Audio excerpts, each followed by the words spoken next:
Hello and welcome to another edition of the Pelham School District Today. We have a great topic today. We're talking with our Director of Student Services, Kim Noyes, and we're going to talk a little bit about ways that we work on parent connections. So thank you so much for being here. Thanks for having me. So I'll always start just a little bit about what is it that you do? Just kind of describe your role here, Director of Student Services. Sure. So my role is to oversee the supports and services for students who need any sense of support. So whether that be a Section 504 plan, where we're talking about accommodations for the classroom, or an individual ed program, an IEP. So I oversee the special educators, the counselors, and the service providers that develop these plans. So that's pre-K all the way through 12, Yeah. no matter what level. Yes. And if someone doesn't know what Section 504 means, what would the... Yeah, so for the Americans with Disabilities Act, so for students who are in need of some sense of an accommodation to access their school experience. I always think of for instance, going way back to when the law was first in place, ramps for wheelchairs, access for someone who's visually impaired as a starting place. But it's a lot more than that now, right?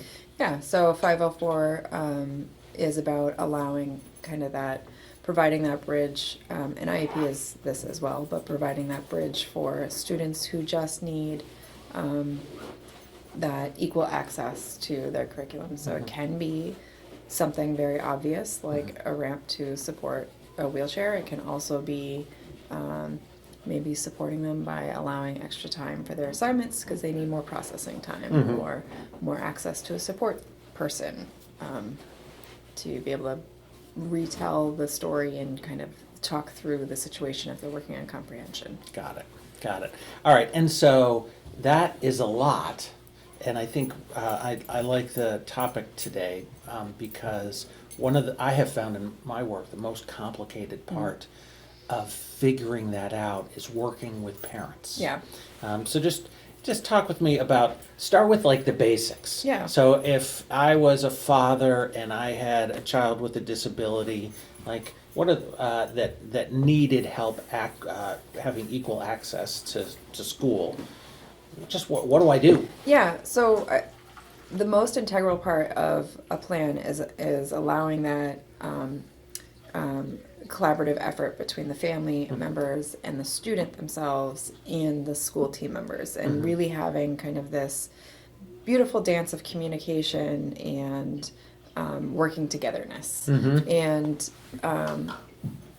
for school teams, sometimes this can be just day-to-day business. We're navigating the process as we do.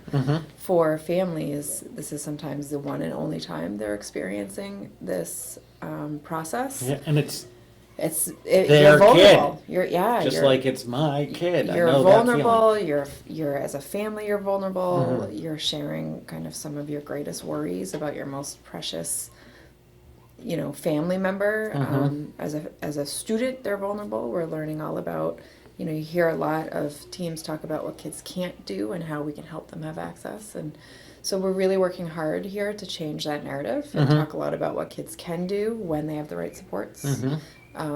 What kids have access to be able to achieve and find success in. And we really need families to be a part of that process because sometimes we're not sure. Sometimes we're working through that. And we really are encouraging parents to be that student's greatest advocate and be able to come to the table and say, these are our goals for our kiddo and we need your help to get there. And so my having come from general ed as a high school science teacher, I've had a steep learning curve understanding way back when I was in the classroom addressing a student with an educational disability or a non-educational disability to just be able to make sure they had access. And I learned about the individual team process for an individual student.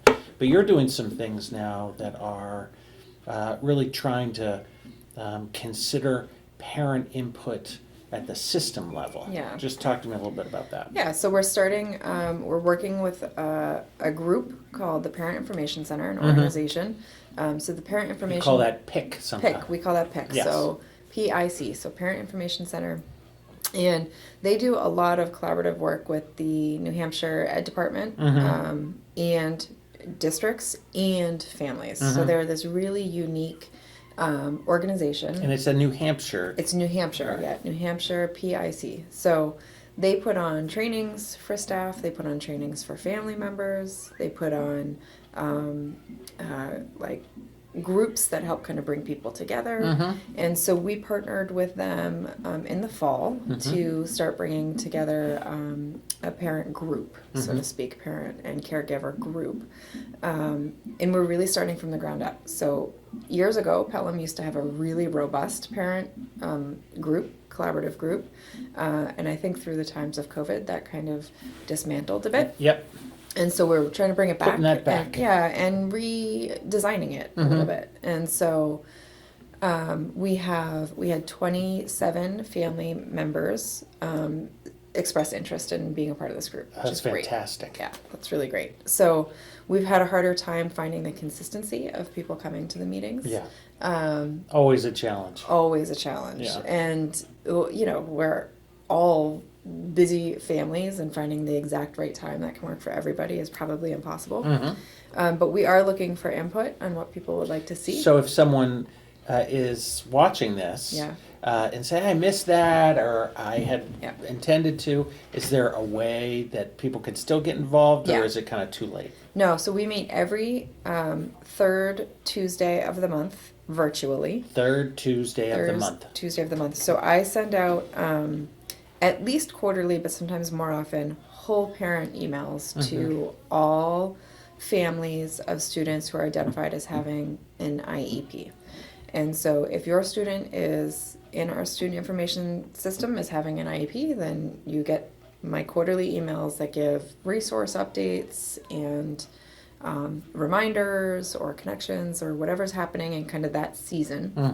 And I'll always have a reminder there. If you feel like joining, if you're up for joining, if this season works better for you, this is our link. I also send out a monthly for if your name is already on the list, whether you come to the meetings or not, you will get an email every month for me saying don't forget we're meeting next week, next Tuesday. Here's the link. These are the agenda. Anything else you want to talk about? Where we at? Yeah. And so what might be something on the agenda? Something that So right now we're really building.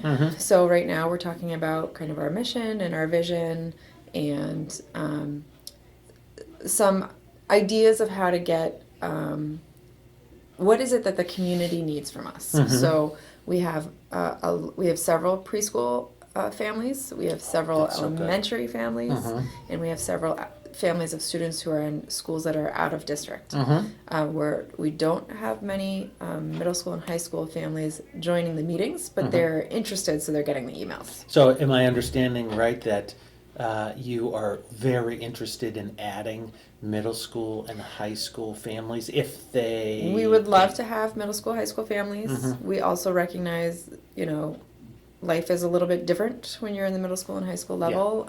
So we're also committed to understanding that our elementary families, assuming their students remain on an IEP, then they'll travel up. So with time, we might work our way through that too. But getting perspective from all ages is really important to us. Yeah, that's really good.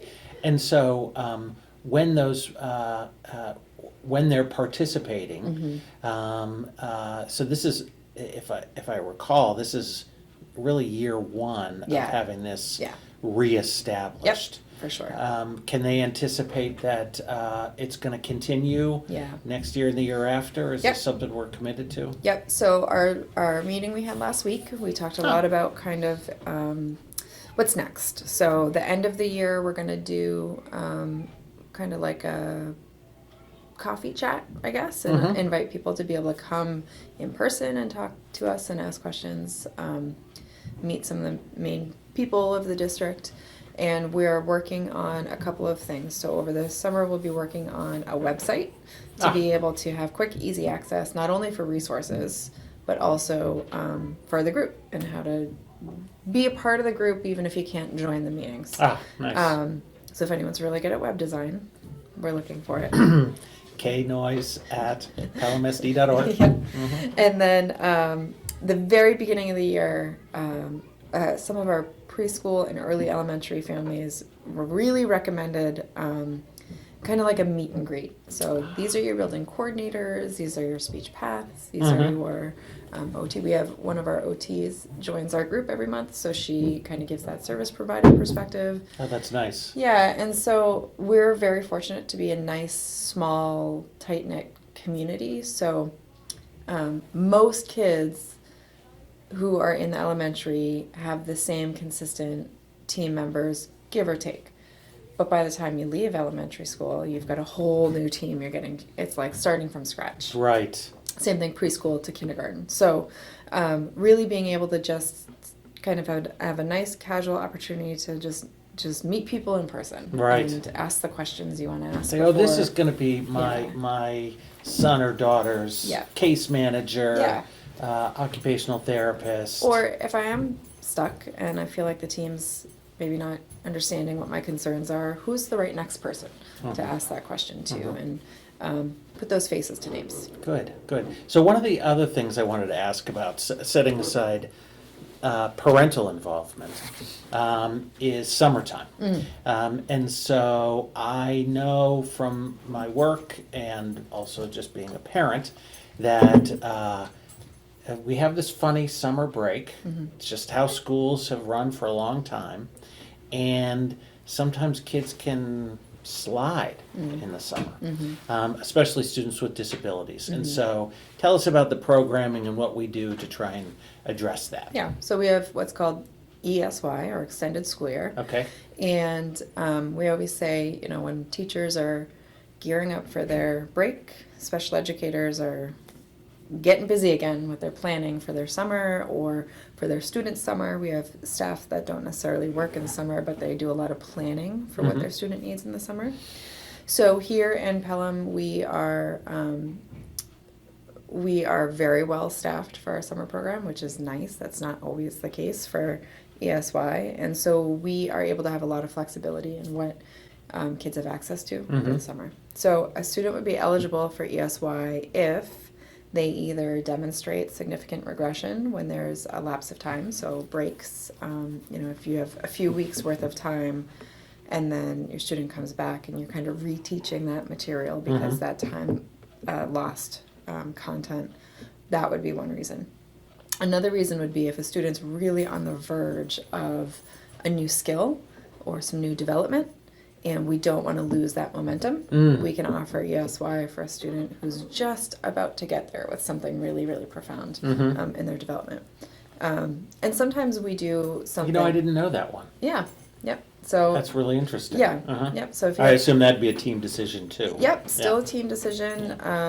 You will often see that with our students with the more intensive needs, and so these are students who...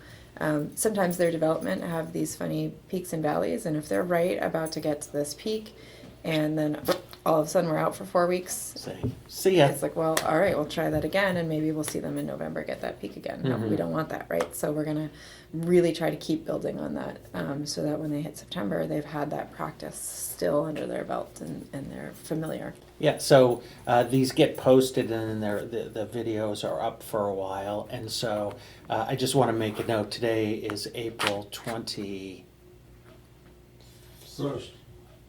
21st. April 21st.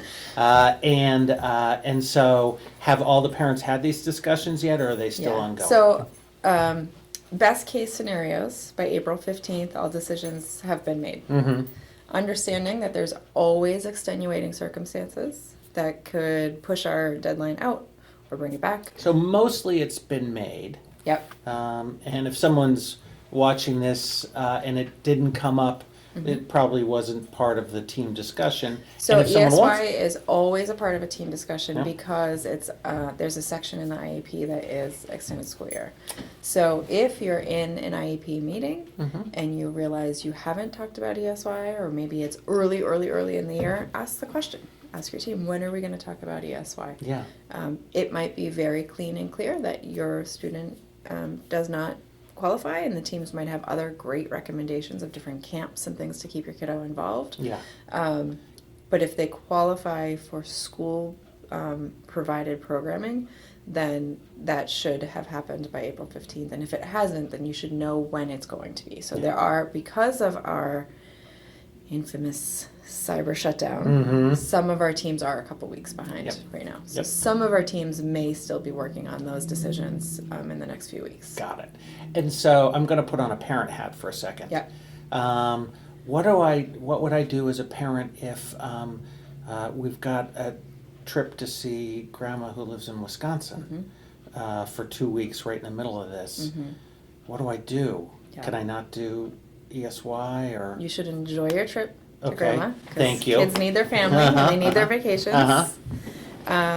Oops, sorry. There are times where you might be able to find some flexibility with your school team. They can ask the questions with scheduling. It is unlikely that that can be rearranged because there are however many students we have signed up, however many staff we have scheduled, and if your student qualifies for ESY, you'll notice the schedule is extremely individualized. So we have like a tutoring based programming where you see your student will come in for different services at different times of the week. And it's like a big giant puzzle. And so sometimes if the need is so critical, we can find ways to navigate prearranged schedules, Sometimes. but not often. Not a guarantee. Yeah. Yeah. And so, but what I heard you say is family's important as well. And kids need to be kids. They need to have a summer too. Right, right. And also from what I've seen of summer ESY, I almost called it summer school there, and it's not. It's not. What I've seen of extended school year is that it's a quieter time around the building, less buzz and busyness, but it's a pretty pleasant atmosphere in terms of kids spending time with, maybe their most trusted teacher, maybe a teacher that they'll have in the coming year, maybe a related service provider who can really get in there with them. It always seems pretty pleasant. Yeah. The other thing I'll say is even the elementary school has air conditioning, so no one is That's nice. dying of temperature there. Yeah. Good. And so I've got one last thing for you, just because I think it's helpful for people to get to know you. So why did you end up doing special education at all? How did you pick this career? I have been a special educator by heart since I was like 7 years old. All right. My aunt, sadly, who passed away this summer after a 17-year battle with cancer, was a special educator until right before she passed away. So she was a special educator in Boston Public Schools for 30 years. Wow. And for Bring Your Daughter to Work Day, she would bring me, because my mom worked in an office and I wanted nothing to do with an office setting. And my aunt didn't have children. That's more fun. Yeah, my aunt did not have children, so she brought me to her classroom every year. And I would essentially be an instructional assistant. She worked for high intensive needs students What age who were had they? autism. They were in elementary school. Elementary kids. Yep, yep. And kids who had autism. She was like an autism expert before there were autism experts. And it was just something I just knew I would always find "That's my way my into. thing." Yeah, yeah. I went to undergrad for speech pathology. And I did my hospital rounds and worked with patients who sadly had suffered strokes. And I said, this background is wonderful, but this is not my field. And then I got my master's in emotional behavioral disorders and found myself working with kids with behavioral needs. Yeah. It's always nice to hear, because the reason we get into all of this helps really drive our vision for what we hope it can become. Yeah. And so, thank you. Thank you. Yep. So this is a really nice Pelham School District Today episode with our Director of Student Services talking about parent connections and also extended school year. Thank you.